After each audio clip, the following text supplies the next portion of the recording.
Hello and welcome to this episode of The Entrepreneur's Mind. Today I want to speak about shame, fear and sales.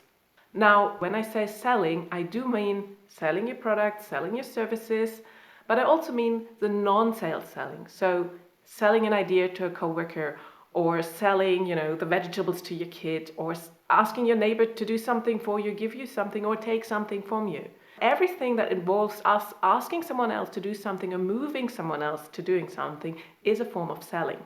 Now, when we have an identity that is very shame-based, so that we have very many aspects of ourselves that, we feel like they're not good enough or they're not up to standard or something's wrong with them or this part of our life isn't great or that part I rather don't want anyone to see.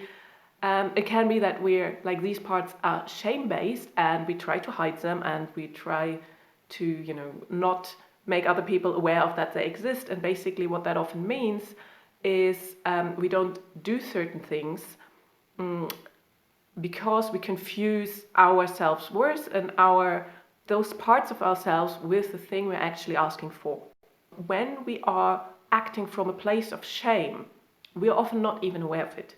So the whole thing around shame is we are stuck in the freeze mode. If you think about fight and flight and freeze, so it's a freeze reaction. It's a form of inaction and avoidance. And at least from my own experience, it's often we're not even aware of what we're avoiding because we just can't see it. So shame is such an inactive, low and slow emotion that it often prevents us from seeing that we're not even acting because of it. Unlike fear, which is much more active. So if we are afraid, we usually, it's future oriented, so it's kind of more the anxious part of afraid, because if we are afraid to do something, we imagine that if we do this something bad is going to happen to us. But we're much more active around that, yet you can feel it. Like if you're afraid, we notice that our system maybe is going to get a bit tight or we're closing down, but we're not, we are aware of it, so we're not as in shame, just kind of completely blank. Like the thing with shame, and that's why so often, shame gets stuck in the body. You really need to do some deep healing work to release it and to get it out, because it's almost a very dead, it's a very quiet, it's a still energy. That's why I keep saying you can't see it, because it's kind of putting something over everything that's trying to come alive. It's stifling. But fear, the beauty of fear is we can start playing with it. So the very first thing then for you is to become aware of where you are at. And I know that's tricky if you can't see a thing. Like I said, with shame, it's tricky because you can't see it. I'll get to that in a moment. Really, you need to kind of get outside help normally with shame, because you need someone else to actually point out to you that you're not doing something, in the beginning at least, or point out certain things that are shame-based in you, for you then to start working on them and start to bringing some movement into them, so you can move in, through different emotions or through something else into actually acting freely or behaving freely around that thing. Now, the beauty around fear is, like I said, that it's much more alive. And I think a great example I read recently was, if you think of a fun fair or fun park and a roller coaster, we're getting a fear response, sometimes even thinking about it, but especially when we're on it, our system of course notices, oh, this is dangerous. But it's your rational part of your brain in that moment is strong enough, or it's kind of still online enough to override that kind of more emotional response or the fear response and be like, oh, well, we're fine. It's only going to be a few seconds. It's going to be fine. And it becomes from, something threatening, it becomes actually a thrill. And that's something very beautiful you can often do with fear. To start playing, when is the fear actually small enough so you can manage it with the rational part of your brain and move through it, versus it's again, it's so all around you and it's too big and you just go into freak out or you shut down because you don't know how to deal with it and you go into freeze, and same as you would with shame. But again, so once it's more fear and you're just shying away from something, you can nudge yourself much more gently into it. And I find like one great way of doing it, for example, for me is you have to provide your system safety. So you need to kind of, first of all, calm your system down. And I think I spoke about these things before. Of course, we can do breathing and soothing touch and all these wonderful things. But generally, just ask yourself, for me, it's like really, how can I feel more safe? And for me, often One thing I need is a lot of comfort. So it could be warmth, have I slept well, have I eaten well, clothes, of course, wrapping a blanket, having a cup of tea. There are lots of things you can do to just make yourself, more comfortable and more easy to ease into something. The other thing with fear is, of course, to keep the steps really small, because we know we go into overwhelm or we avoid things when we haven't chunked them small enough. If the whole thing is like so large that we don't know where to start. That's again why sometimes even just mapping out how you will approach a person or what you're gonna say, or picking up the phone, calling the number and then hanging up, or just asking if it's okay to send a message, or whatever it is you need to do in order for you to keep things really small so you don't go into overwhelm.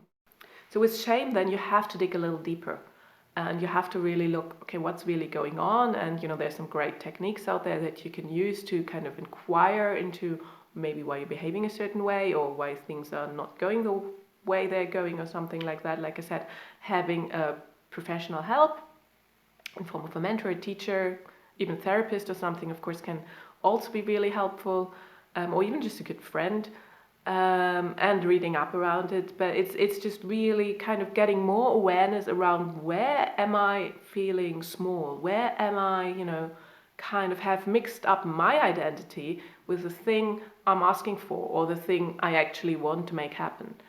Am I judging my product or my idea or, my need for quiet or whatever it might be with what I think on some level around myself, that I'm maybe not enough or I'm wrong or I'm flawed or I'm fake or whatever it might be for you.